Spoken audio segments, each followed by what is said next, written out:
Merhaba arkadaşlar, Ören Hanım YouTube kanalıma hoş geldiniz. Bugün bebişler için çok hoş, çok güzel bir yelek modeli anlatacağım. Baştan sona detaylı bir şekilde anlatacağım.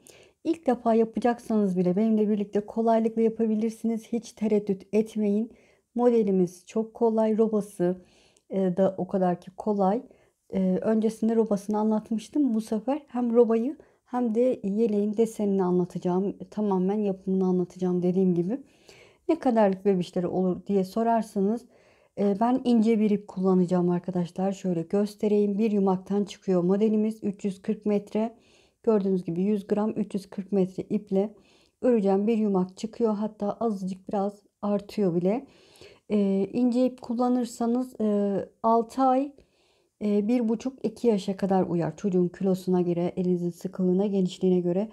Eğer ki 240 metrelik iple örerseniz ne kadarlık olur diye sorarsanız 1,5-1 yaş diyelim.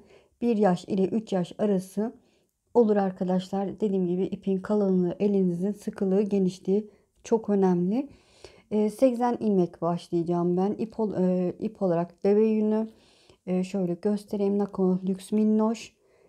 İnce iple de örebilirsiniz. Modelimiz kendisini hafif topluyor arkadaşlar. Ama çocuk giydikçe, bebişler giydikçe kendisini bırakıyor. Böyle dar oldu demeyin çünkü ilmek sayımız fazla olacak. Şiş olarak ise 3 numara şiş kullanacağım. 2 şiş de kullanabilirsiniz. Benim gibi misinalı şişle de örebilirsiniz. İkisiyle de olur. Hiçbir sorun çıkmaz. Evet, şöyle kenara alayım, yapımına geçelim. Daha büyük yapmak istiyorsanız, ince ip kullanıyorsanız yorum kısmına yazın arkadaşlar. Yardımcı olurum inşallah. İpimi ikiye katladım. Dediğim gibi 80 tek sayı arkadaşlar. 80 tek sayı ile başlayacağım. Hadi bakalım, Bismillahirrahmanirrahim. Rabbim mahcup etmesin. Sizinle birlikte öreceğim. Videonun sonunda kaç santim, hani neresi kaç santim onu da göstereceğim inşallah. Böyle ip olarak tavsiye sorarsanız bir tık kalın olsun arkadaşlar. Bir tık kalın olursa daha güzel. Hemen çabuk da biter. Evet, 80 tane ilmeğimi atıp döneceğim. 80 tane ilmeğimi attım. Burada iki ipimi birbirine bağlıyorum ki sorun çıkarmasın. Şöyle çevirdim. Haroşa yapacağım. Haroşayı ben önden de düz, arkadan da düz olarak örüyorum. Evet, bu şekilde düz örüyorum.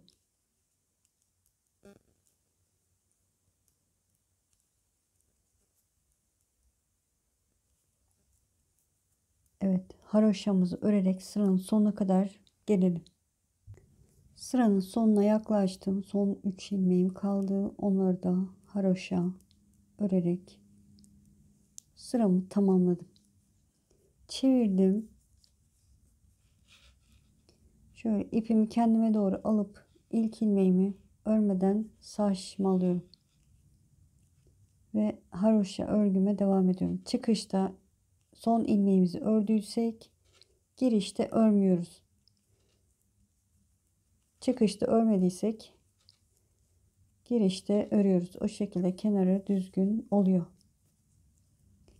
Evet, gördüğünüz gibi ilk sıra haroşam oluştu bile. Bu şekilde 4 sıra haroşa olana kadar örelim. Sonrasını göstereceğim. Evet, gördüğünüz gibi tamamladım. 4 sıra haroşa olacak şekilde ördüm. Bu sıramızda iliğimizi, düğme iliğini de açalım. İlk ilmeğimi örmeden aldım. Sırayla örüyorum. 1 2 ilmek daha ördüm. Yani 3 ilmek örmüş olduk. Bir doladım. Sıradaki 2 ilmeğin ikisini bir örüyorum. 2 ilmek daha ördüm. Evet, kenar patımız arkadaşlar 7 ilmek olacak. Düz ördüğümüz için hiçbir sakıncası yok. 2 ilmek daha örüyorum. 1 2. Burada bir artırma yapıyorum. Artırmalarımıza başladık. Bir artırma yaptım. 2 ilmek ördüm. Bir artırıyorum. 2 ilmek örüyorum. Düz örüyoruz arkadaşlar. 2 ilmek düz, bir artır. 2 ilmek ör, bir tane dola. 2 ilmek ör, bir dola. 2 ilmek ör, bir dola. Evet, 2 ilmek ör, bir dola. Bu şekilde son 9 ilmek kalana kadar örelim. 2 ilmek ör, bir artır. Evet, 9 ilmek kalana kadar bu şekilde devam edelim. Evet, gördüğünüz gibi 3 6 9 ilmeğim kaldı. Öncesinde bir doladım. Haroşa yani düz örerek sıramı tamamlıyorum.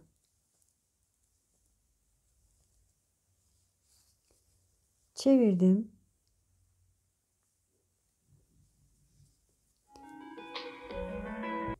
Evet, sırayı tamamlamıştım. Şimdi çeviriyorum. Tersindeyiz.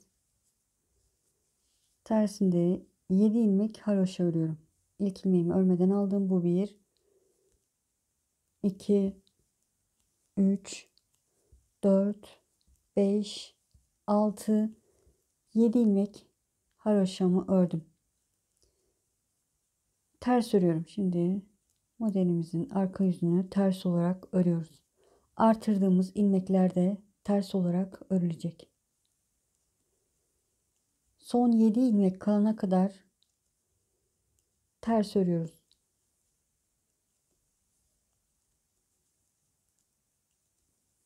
Evet, sıranın sonuna kadar gelelim. Evet, 7 ilmek kalana kadar ters örerek geldim. Bunları da haroşa örüyorum.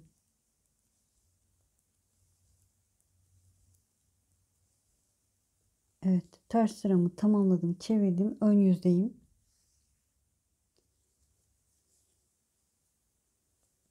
İlk ilmeğimi yine örmeden aldım. 7 ilmek haroşamı örüyorum. 3 4 5 6 7 7 ilmek haroşadan sonra ortadaki ilmeklerimde ön yüzden düz olarak ördüğüm için düz örüyorum. Bu sırada artırmamız yok.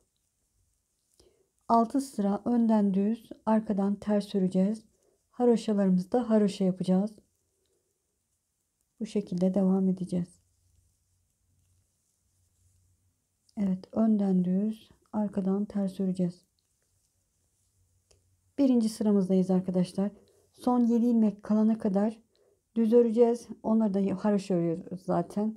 7 ilmeğimizi haroşa örüp tamamlayacağız. Tersinden 7 ilmek haroşa, ortadaki ilmeklerim ters. Son 7 ilmek haroşa olacak. Bu şekilde birinci sıradayız. 6 sıra örelim. Sonrasını göstereceğim. Evet, 6 sıramı tamamladım. Şöyle göstereyim. Tersi de bu şekilde. Şöyle ajurlu kısımdan yani artırmadan sonra 3, 6, 7 sıra görünüyor. Bu şekilde anlayabilirsiniz. Şimdi 3 sıra haroşa öreceğiz. İlk ilmeğimi örmeden aldım.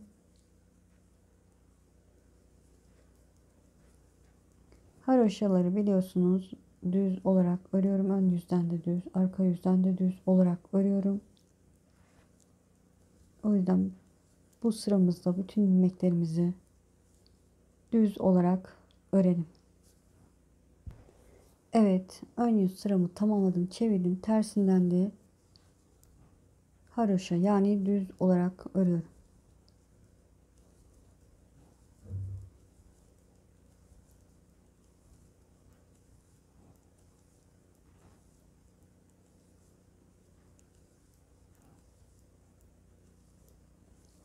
Gördüğünüz gibi birinci sıra haroşam oluşuyor.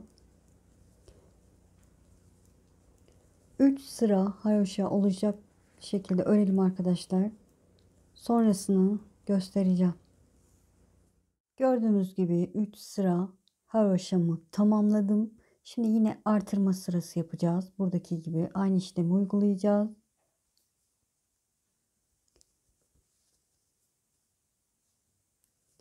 İlk ilmeğimi örmeden aldım.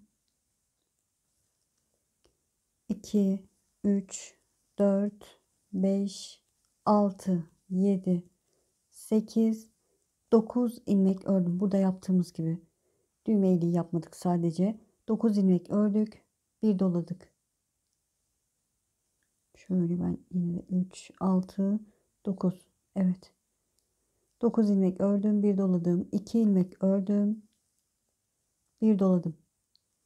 2 ilmek ör. Bir dola.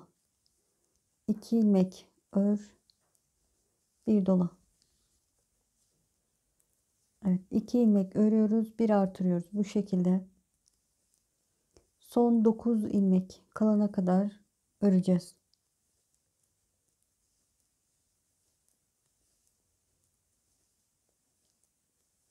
İki ilmek ör, bir dola. Bu şekilde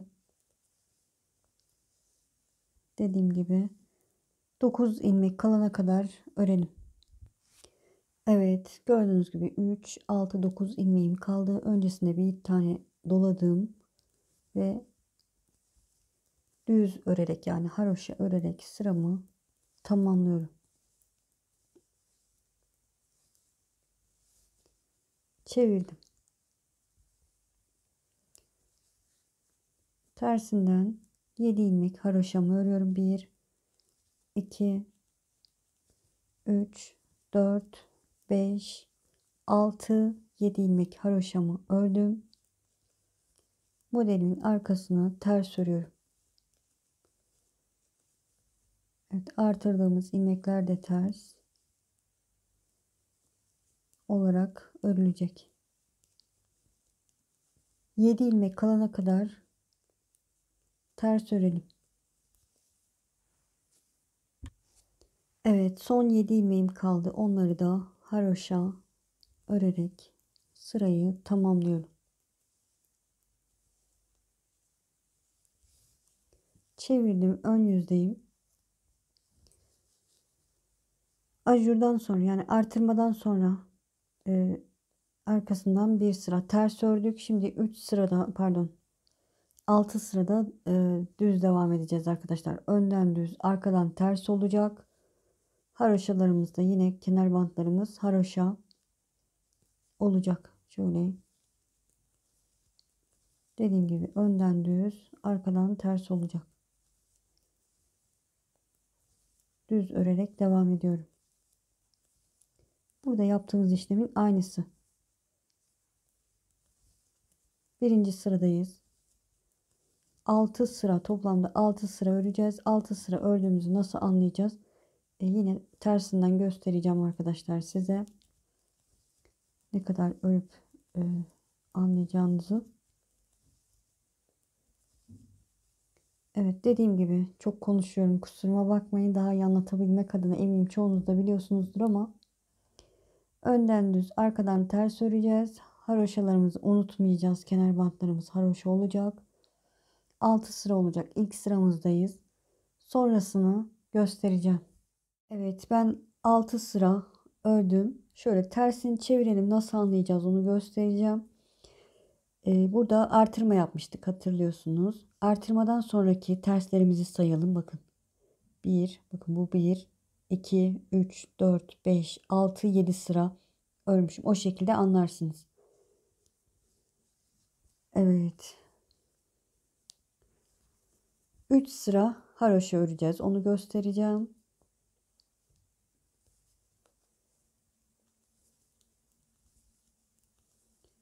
Haroşayı yine önden de düz, arkadan da düz öreceğim için bu sırada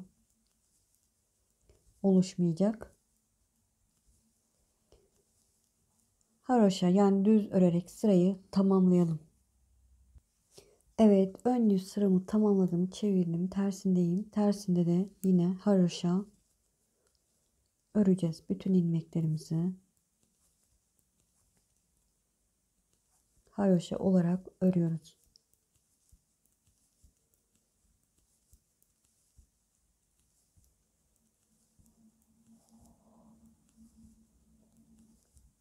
Şöyle göstereyim. Bakın bir sıra haroşamız oluştu bile. Buradaki gibi 3 sıra olacak arkadaşlar. 3 sıra olacak şekilde örelim. Haroşamı ördüm. Yine artırma sırasındayız arkadaşlar. Şöyle göstereceğim biraz. İlk ilmeğimi örmeden aldım.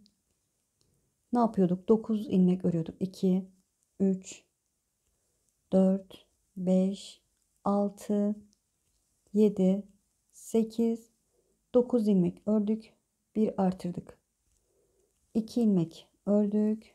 Bir artırdık. 2 ilmek ördük.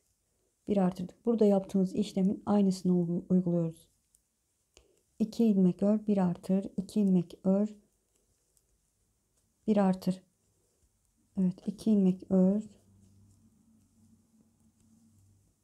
bir artır. Bu şekilde devam edeceğiz. Son 9 ilmek kalana kadar artıracağız. Sonrasında tersinden örüp 6 sıra önden düz, arkadan ters öreceğiz. 6 sıra ördüğümüzü dediğim gibi şöyle tersinden, bu artırmadan sonraki sıraları sayarsanız 7 sıra ters olacak. Sonrasında 3 sıra haroşa öreceğiz arkadaşlar. Yani bu desenimiz bakın 1, 2, 3 desen olacak. Ondan sonra robayı tamamlamış olacağız. Evet, aynı şekilde buraya bakın, buradan itibaren böyle olacak. Buradan itibaren bu kadar daha öreceğiz. Videoyu geriye de alabilirsiniz karıştırırsanız arkadaşlar. Ya da alta bakaraktan da örebilirsiniz. Böyle ben tamamlayıp döneceğim. İkinci düğme iliğini nereye yapacağız onu da göstermek istiyorum. İlk iliğimiz burada. Ondan sonraki haroşaları sayıyorum. 3, 6, 9, 12, 15 sıra haroşa örmüşüm. Ama ipiniz kalınsa siz 13 sırada bir düğme iliği açabilirsiniz. İlk ilmeğimi örmeden aldım. Şöyle 3 ilmek ördükten sonra ne yapıyorduk? Bir doladık. Sıradaki 2 ilmeğin ikisine bir örüyoruz. Ve örgümüze devam ediyoruz.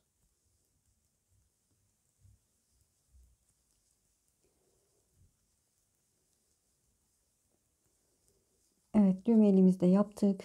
Dediğim gibi 15, benimle aynı ipiniz ince ise 15 haroşa sırasında bir düğme iliği yapın. İpiniz kalınsa da 13 sırada bir ilik yapabilirsiniz. Evet, ben de tamamlayıp döneceğim. Evet, gördüğünüz gibi tamamladım. Robamız bitmiş oldu. Bu aşamada ne yapacağız? Kollar ve gövdeyi hesaplayacağız arkadaşlar. Şişimizde toplamda 232 tane ilmeğimiz oldu. 232 ilmek. Önleri 35 ilmek olarak ayarlayacağız. Gördüğünüz gibi ben işaretleyici koydum. Kollarımız 50 ilmek olacak. Arkada 65 ilmek olacak. Tekrar söylüyorum. Yazacağım inşallah da videoya.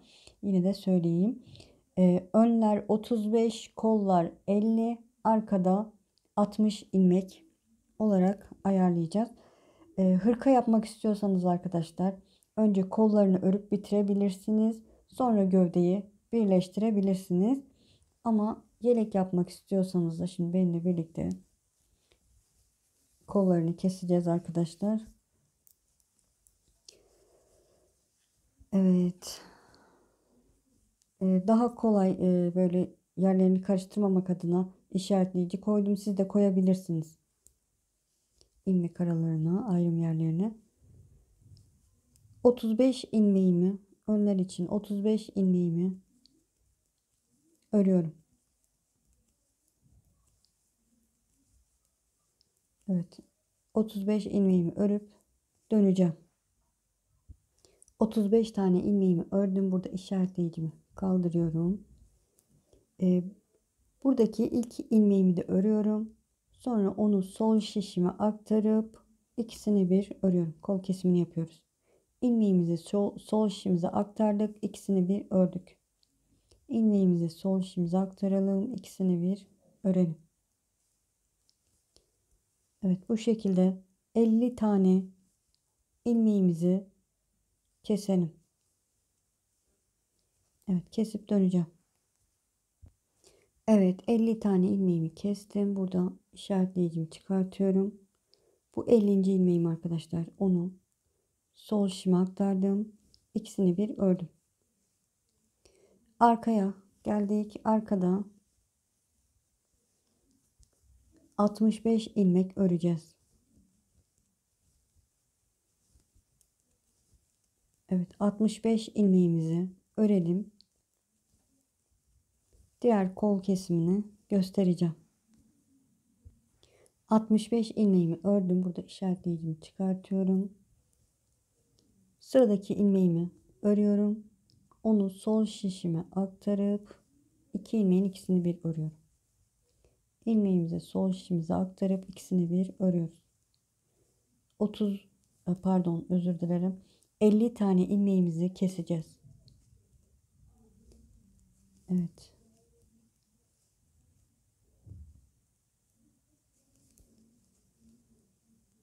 ...50 ilmeğimi kesip döneceğim.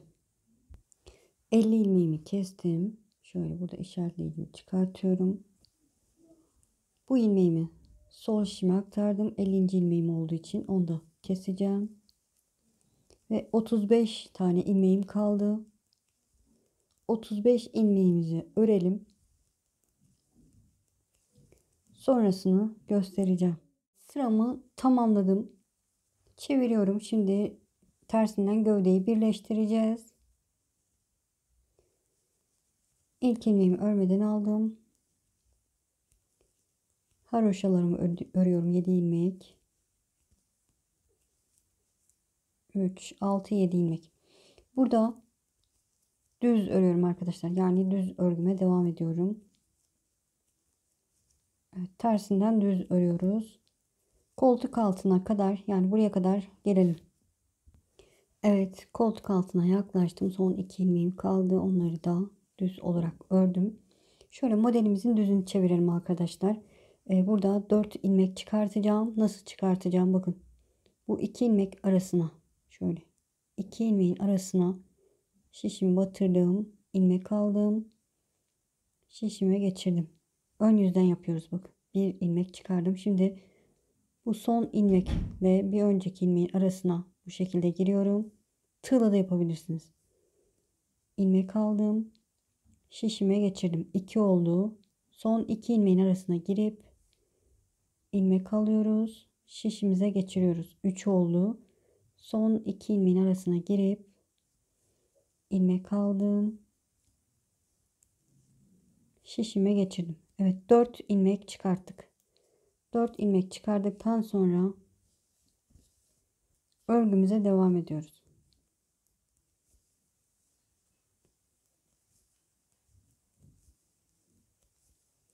Düz örerek diğer koltuk altına kadar gelelim. Orada da 4 ilmek çıkaracağız. Evet, arka ilmeklerimin hepsini ördüm. Koltuk altına gelmiş oldum. Şöyle yine modelimin düzünü çeviriyorum. Modelimizin düzünü çevirdik. Son 2 ilmeğin, bakın. Son 2 ilmeğin arasına şişimi batırdım. İlmek aldım. Sol şişime geçirdim. Yine son 2 ilmeğin arasına giriyorum. İlmek aldım. Sol şişime geçirdim. 2 oldu. Son 2 ilmeğin içine arasına girdim. İlmek aldım. Şişime geçirdim. 3. Son 2 ilmek arasına girip ilmek alıp şişime geçirdim. 4. 4 tane ilmek çıkardık. Evet. Önde 35 tane ilmeğim var. Onları da örüp düz olarak örüp sıramızı tamamlayalım. Evet, sırayı tamamladık. Ön yüze geçtik. Desenimizi oluşturacağız artık. Şöyle desenimiz böyle arkadaşlar. Bunun ayrıyeten anlatım videosu var. Yapamazsanız burada ayrıyeten videosunu, linkini yorum kısmına atabilirim. İstiyorum yazarsanız, dediğim gibi. Evet, şuraya koyayım. 7 ilmek haroşamızı örelim. İlk ilmeğimi örmeden aldım. 2, 3, 4, 5, 6, 7 ilmek haroşamı ördüm. 2 tane ters örüyorum. Burada kenarda 2 ters bırakıyoruz. 2 ters ördükten sonra bir düz ördüm. Bir doladım. 3 tane ters. 1, 2, 3. 3 tersten sonra bir düz örüyoruz. Bir doluyoruz. 3 ters, 1 2 3. Bir tane düz ördüm, bir doladım. 3 tane ters, 1 2 3. Bir düz, bir doladım. 3 tane ters, 1 2 3. Bir düz, bir doladım. 3 tane ters, 1 2 3. Bir düz, bir doladım. 3 ters, 2 3. Bir düz, bir doladım. 3 tane ters, 1. Koltuk altına geldik.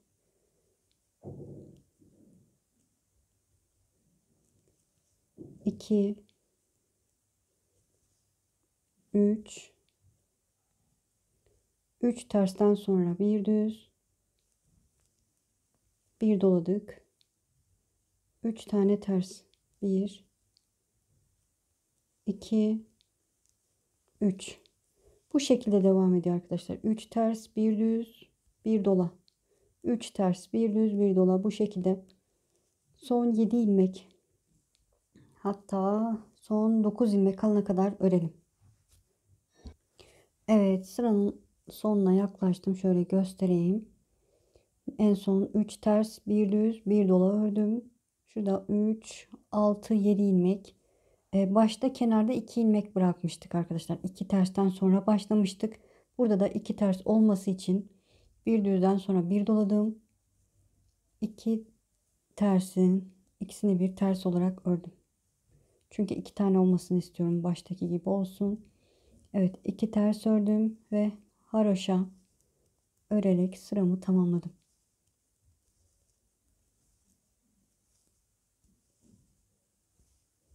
Evet, artırdıktan sonra 2 ters ördük. Çevirdim. İlk ilmeğimi örmeden aldım. Haroşalarımı örüyorum. 7 ilmek 3 oldu. 4 5 6 7 ilmek haroşadan sonra şöyle düz ördüm. 2 düz, 2 tane ters örüyorum. 2 düz, 2 ters ördüm. Şimdi 3 tane düz var karşımda. 3 tane düz. Düzleri düz, tersleri ters öreceğiz. Artırdığımız ilmekler de ters olacak. 3 düz, 2 ters. 3 düz. Artırdığım ilmekle yanındaki ilmek ters. 3 tane düz. 2 tane ters. 1 2 3 tane düz. 2 tane ters. Evet, 3 düz 2 ters diye devam ediyor. Bu şekilde sıranın sonuna kadar gelelim. Evet, sıranın sonuna yaklaştım. Son olarak 2 tersten sonra 2 düz ördüm. Haroşalarımı da örerek ters sıramı tamamlıyorum. Çevirdim. Ön yüzdeyiz. Desenimizin ikinci ön yüz sırasındayız.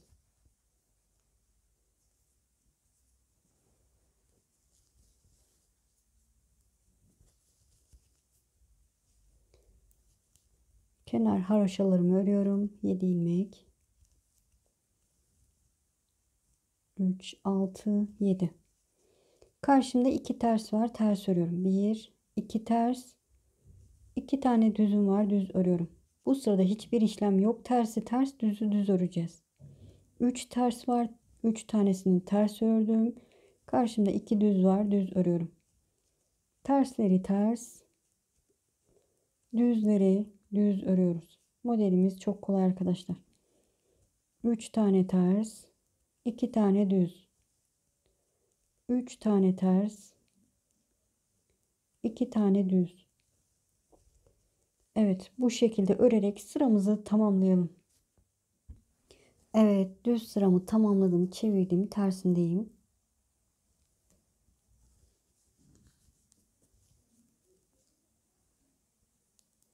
İlk ilmeğimi örmeden aldım. Haroşalarımı örüyorum. 7 ilmek. 2 oldu. 3, 4, 5, 6, 7. Karşımda 2 düzüm var. Düz örüyorum. 2 tersim var. Ters örüyorum.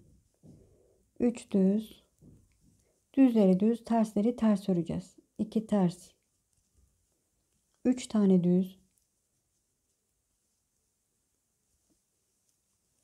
2 tane ters. 3 tane düz. Evet, düzleri düz, tersleri ters, bu şekilde. Arka sıramızda tamamlayalım. Evet, ters sıramı tamamladım. Modelimizin 3. ön yüzündeyiz. Son ön yüzündeyiz. İlk ilmeğimi örmeden aldım. Yine kenar haroşalarımı örüyorum. 3, 4, 5, 6, 7. 2 ters ördüm. Karşımda 2 ters var. İkisini de ters ördüm. Karşımda 2 düz ilmek var. Bunu tek ilmeğe düşüreceğiz. İlkini örmeden alıyorum. İkincisinin yönünü bakın bu şekilde alıyorum. Yani yönünü çevirip sağa doğru ikisini bir düz olarak ördüm. Artırdığımız ilmeğimizi şimdi kesmiş olduk.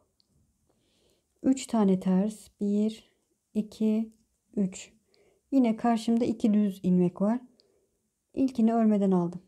İkinciyi bu şekilde alıyorum. Sonra onları sol şişime aktarıp ikisini bir sağa doğru kesiyorum. Böyle 3 tane ters. Karşımda 2 düz ilmek var. İlkini örmeden aldım. İkinciyi bu şekilde sağ şişime alıyorum. Yönünü çevirip sağa doğru ikisini bir ördüm. 3 tane ters. 1, 2, 3. 2 düz ilmeğimin ikincisini yönünü çevirip sağa doğru kesiyorum. Evet, tek ilmeği düşürmüş olduk. Tekrar göstermek istiyorum. 3 tane ters. İlk ilmeğimi örmeden aldım. İkincisinin yönünü çeviriyorum. Sağa doğru ikisini bir ördüm. 3 tane ters. 2 düz ilmeğimin ikincisinin yönünü çevirip sağa doğru ikisini bir örüyorum. Evet, bu sıramız bu şekilde ilerliyor. Sıramızı tamamlayalım. Evet, sıramı tamamladım. Çevirdim. Tersindeyiz. Tersinde tersler ters, düzler düz olacak.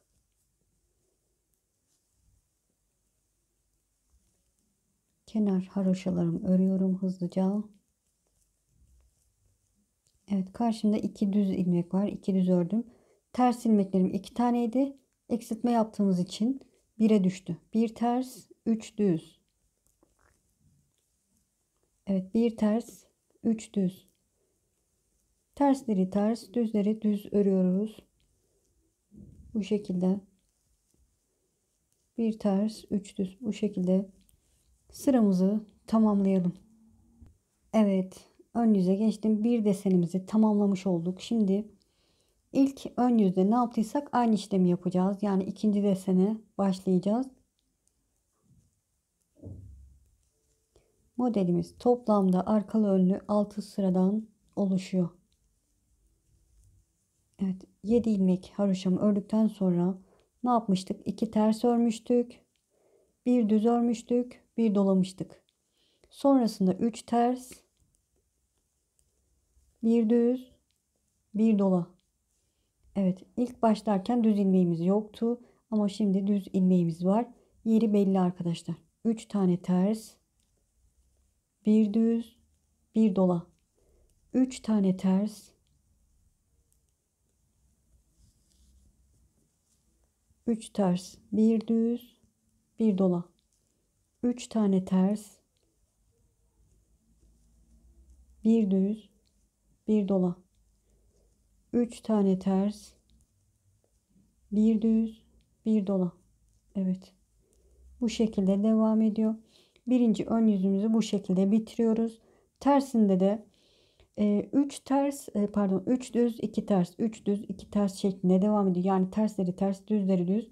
Artırdığımız ilmeklerde ters olacak. Bir sonraki ön yüzde, ikinci ön yüzde ne yaptıysak aynı işlemi yapacağız. hiçbir işlem yapmamıştık. E, 2 düz 3 ters şeklinde devam etmişti. Baştaki 2 tersti sadece. 2 düz 3 ters, 2 düz 3 ters de ikinci ön yüzde. Üçüncü ön yüzde de eksiltme yapmıştık. Bu şekilde videoyu geriye de alabilirsiniz arkadaşlar. Ee, Zaten modelimiz kolay. Geriye alıp yapabilirsiniz karıştırırsanız, ya da modelin anlatım videosu kanalımda var. Yorum kısmına ekleyebilirim isterseniz. Böyle devam edecek desenimiz. Böyle devam edecek. İliklerimizi unutmayalım arkadaşlar. 15 haroşa sırasında bir iliklerimizi açalım. Yeterli boyuta gelince kenar bantını göstereceğim size inşallah. Evet, tamamlayıp döneceğim. Evet, ben 13 desen boyunda ördüm. Yeterli diye düşünüyorum. Son olarak burada bir alt sırada düğme iliğini yapmıştım. 5. düğme iliği. Şimdi kenar bantını yapıyoruz arkadaşlar. Kenar bantımız yine haroşa olacak biliyorsunuz. Haroşa örüyorum. Desenimiz bitti. Haroşayı yine önden de düz, arkadan da düz olarak öreceğim. Evet, son desenim gördüğünüz gibi üzerine haroşa yapıyorum. Böyle. Modelimiz kendisini topluyor ama sonra açılacak arkadaşlar. Bu şekilde duracak.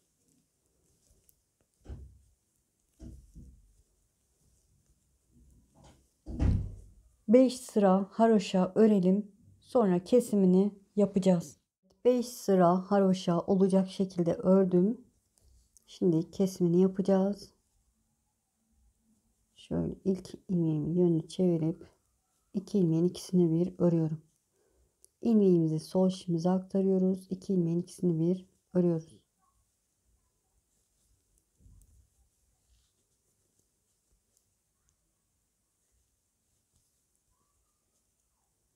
Evet, bu şekilde bütün ilmeklerimizi keselim. Evet, kesimini bitirdim arkadaşlar. Düğmelerimizi de diktik. Gördüğünüz gibi modelimiz çok hoş, çok güzel oldu. Kendini toplayan bir model olduğu için böyle dar durduğuna bakmayın. Bu bebişler, çocuklar giydikçe açılır. Şöyle şu kadar olur diye düşünüyorum. Çünkü kendini toplayan bir model. Santim olarak da vermek istiyorum. Şöyle buradan aşağıya doğru 28 santim. Şöyle yakadan roba kısmı gördüğünüz gibi 10 santim. Şöyle koltuk altından aşağıya doğru da 22 santim kadar gördüğünüz gibi. En olarak şöyle göstereyim ama 23 santim duruyor. Gördüğünüz gibi 23 buçuk gibi. Ama 25 olur. Çünkü esneyen bir model. Kendini toplayan bir model arkadaşlar. O yüzden giydikçe açılır. Kendini bırakır. Çok güzel oldu. Eminim sizinkiler de en az bu kadar güzel oldu. İnşallah anlatımından da memnun kaldınız. Beni izleyerek yaptığınız için çok çok teşekkür ederim. Kanalıma abone değilseniz abone olursanız sevinirim.